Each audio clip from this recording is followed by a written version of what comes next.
Os atletas que venceram por 3-0 o Olímpia lá em São Januário acabaram deixando ali uma pulga atrás da orelha do Renato, principalmente o Adson, viu, Bruno? Mais gostei da partida do Vasco ontem foram as atuações de Adson e Rojas, principalmente. O Adson com 2 assistências e 1 gol, se movimentando muito bem. Família vascaína, separei pra vocês aqui agora um corte sensacional da mídia esportiva rasgando elogios à grande vitória do Vasco, que é o líder do grupo na Sul-Americana. O Vasco venceu e convenceu, o Adson jogando muita bola. Então, assim, assista esse conteúdo aqui até o final. Já chega deixando o seu like humilde. Tem informações também sobre o mercado da bola. Atacante chegando no Vascão. Vocês vão ficar sabendo. Então deixa o like, se inscreva no canal. E agora, sem mais enrolação, bora pro vídeo. Jogo contra o Vasco. A Jéssica Dias, então, está de volta pra gente falar do Cruz Maltino, que ontem conquistou boa vitória, mas imagino ela já tenha ficado pra trás, porque vem aí o clássico, hein, Jéssica?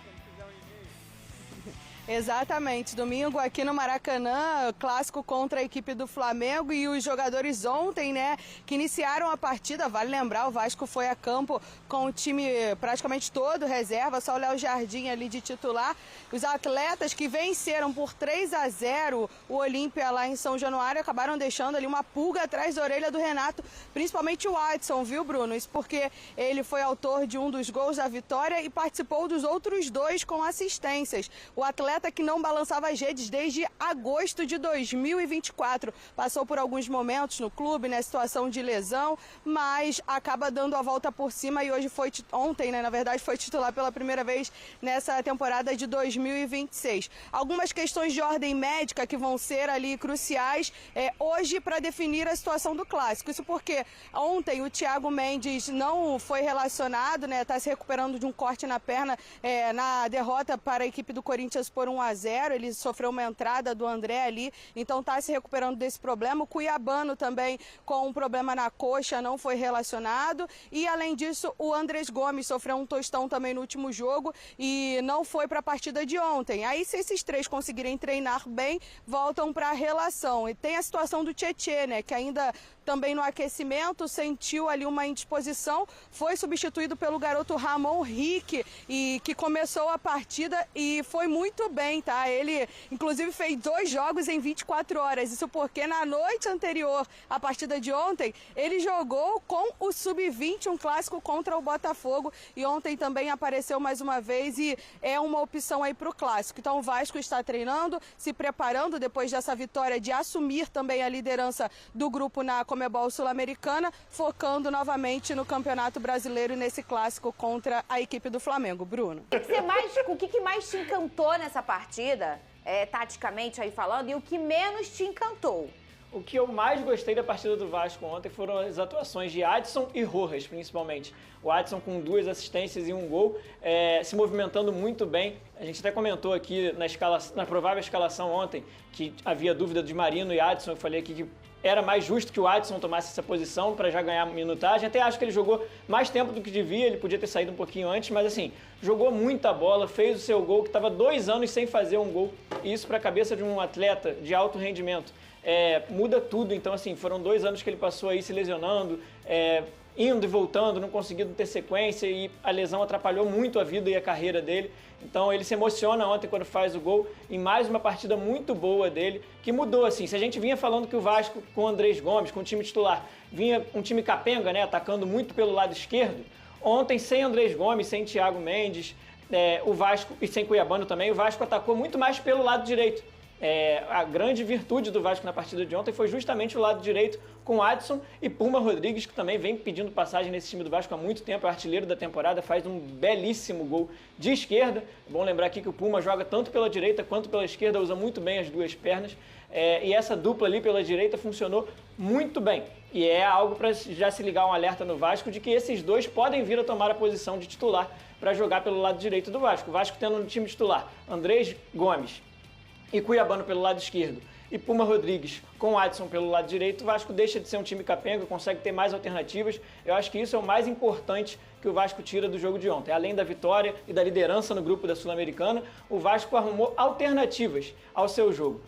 Muito mais do que ser um time que só tem um lado do campo para jogar, o Vasco descobriu ontem, aparentemente, que tem outras alternativas. E gostaria de destacar aqui também o menino Ramon Rick, que é do Sub-20 do Vasco. Ele já tinha jogado anteontem pelo Sub-20, jogou 45 minutos pelo Sub-20. No dia seguinte, ser novo é uma beleza, né? No dia seguinte ele joga pelo profissional na emergência, né?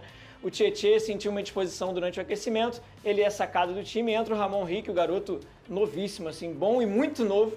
Ele entra, assume a responsabilidade, joga muito bem no meio de campo do Vasco. Foi um dos motivos do Vasco dominar o jogo do início ao fim, dentro de campo, principalmente no meio de campo. E o Vasco sai não só com os 3 pontos, mas com 3-0, com a torcida fazendo a festa e ganhando muita confiança para domingo, porque era muito necessário isso. Era ganhar essa confiança para o clássico de domingo e chamar a torcida para lotar o Maracanã, ao seu lado e no Maracanã também. Muito bem, como o Caio destacou aí, o Adson foi o grande destaque dessa partida, né? O atacante brilhou com 2 assistências e ainda marcou o último gol. O Caio já destacou bastante esse jogador. Quem ficou feliz com a vitória do Vasco foi o Renato Gaúcho. Ele acompanhou o jogo de casa, né? Porque ele não podia ir, porque ele foi suspenso por 3 jogos na Sul-Americana, por não ter viajado naquele primeiro jogo do time na competição. Aí o que ele fez? Ele fez um vídeo e postou nas redes enaltecendo o elenco do Vasco. Cadê o vídeo do Renato Gaúcho? O time fez uma grande partida, jogamos contra o líder do grupo e conseguimos uma vitória importante, saldo de gols, que nos dá a condição de hoje, nesse momento, sermos os líderes. Vai ser muita coisa ainda pela frente, mas o importante é que muita gente soube aproveitar as oportunidades. Eu sempre falo para vocês e falo para o grupo, aqui não tem titulares, não tem reservas. O importante é aproveitarem as oportunidades que são dadas. E hoje a equipe se comportou muito bem em todos os sentidos. E como falei, era importante a vitória. E 1-0 já era goleada, mas mesmo assim a gente conseguiu ganhar uma partida difícil, por 3-0. Então está todo mundo de parabéns. E agora, a partir de amanhã, a gente já pensa no jogo do final de semana contra o Flamengo. Tá bom? Um abraço. Por isso que Caio fez aquele vídeo no Agora sofá. Tá tudo explicado. Bota aqui no telão, no meu super telão, o grupo do Vasco. Olha como é que é o futebol. Ontem o Vasco era o lanterna. Era o lanterna. Isso é sério, era o lanterna. E agora o Vasco já passou para primeiro colocado. Todo o grupo tem 3 jogos. Hoje já tá tudo feito, não precisa mais se esperar nada. Um grupo bem embolado aí, Vene Casagrande. O Vasco, o Audax Italiano e o Olímpia, nessa sequência, o primeiro, o segundo e o terceiro, tem 4 pontos. E o Barracas Central tem 3 pontinhos ali e ele é o último.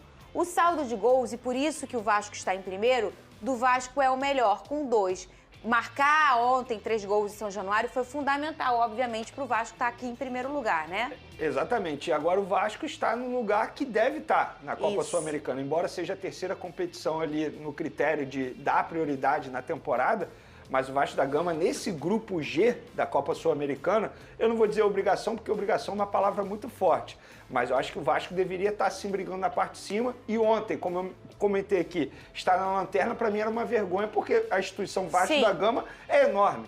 Embora não priorize essa competição, mas você não pode estar na última colocação de um grupo que tem Audax Italiano e Barracas Central. 2 clubes que a gente não conhecia até chegar no grupo do Vasco da Gama. Agora o Vasco está onde deve estar. Se vai se classificar ou não é uma outra história. Independentemente do time que entra em campo, tem que ter a postura que o time teve ontem, porque foi uma postura totalmente diferente dos jogos anteriores na competição. O Caio Caesa tirou 2 pontos do Vasco. Em vez de dar nota 10, deu nota 8. Por que você tirou 2 pontos do Vasco?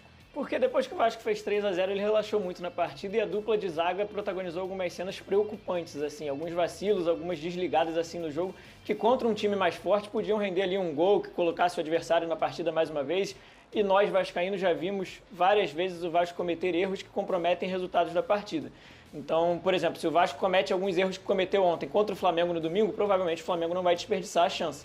Então é bom que o Vasco fique ligado os 90 minutos, não é porque fez 3-0 que o jogo acabou. Então, só por isso, eu tiro esses 2 pontos da atuação do Vasco, mas espero eu, na segunda-feira, estar aqui dando nota 10 para a atuação do Vasco contra o Flamengo, que precisa de postura. O Vasco, para colher um resultado diferente do que vem colhendo nos clássicos contra o Flamengo, precisa mudar completamente a postura com que entra em campo nos últimos jogos contra o Flamengo também. Não sei se vocês concordam comigo em relação à partida de ontem, mas eu acho que o Spinelli tem que ser titular na equipe do Vasco da Gama. Estamos falando de um centroavante que, querendo ou não, ele está fazendo gol. Por isso que ele foi contratado. E o David, que tem sido escalado como centroavante, isso não é uma crítica ao jogador, tá? Mas não é a dele. Ele não é de fazer gol. Por exemplo, os números dele, em 19 jogos, apenas 2 gols. E a gente vê um Spinelli que, além de fazer gol, ele foi contratado para isso, é um jogador que incomoda demais o setor defensivo. Jogador enjoado, que tenta de todas as maneiras. Então, acho que o Spinelli ele deveria ganhar mais continuidade na equipe titular. Porque o contexto é totalmente diferente quando você atua numa equipe reserva, considerada reserva, numa equipe titular. Você acha também, Caio? Eu acho que ele vem num momento melhor do que o do David e também do Brenner, né? Que são os principais concorrentes dele. Mas eu também sinto falta de ver mais o Brenner atuando como 9. O Brenner geralmente tem entrado como meia, às vezes segundo atacante, às vezes entra aberto pela ponta. E o Brenner é um camisa 9, né? Apesar de fazer outras funções. Família vascaína, vou falar uma coisa pra vocês. O que o Adson jogou, sabe? O Souza, o Nunes, a equipe toda do Vasco foi algo sensacional. Jogamos, amassamos o Olímpia e 3-0 ficou barato. Poderia ter sido 4, 5 ontem, né? A barreira, né? Ontem ali, São Januário tava lindo, tava lindo. O que a torcida fez foi assim algo sensacional. E é isso que a gente vem esperando. Alô, Renato, parabéns. Deu valorização à Sul-Americana, que é uma competição que pode, né, dar um dinheiro pro Vasco. Sabe, o Vasco se classificando e sempre avançando nas competições, é mais dinheiro que entra no caixa. Ah, Luiz, tem muitos jogos pela frente, mas é isso, é vencendo no meio do ano, né? Indo atrás de jogadores qualificados, caso que eu vou falar agora como o Ener Valencia, que o Vasco tem interesse no Ener Valencia. Então assim, o Vasco pode melhorar cada vez mais. O Vasco pode melhorar cada vez mais. Então vamos torcer para que o Vasco continue nessa pegada. Domingo agora é guerra, vai ter um jogaço pela frente envolvendo, né, Flamengo e Vasco, o clássico dos milhões, clássico que o Vasco já não ganha há muito tempo. Então vamos torcer para que o Vasco consiga, né, mudar essa história. Então é isso, galera. Eu tô indo nessa. Fiquem com Deus e até a próxima.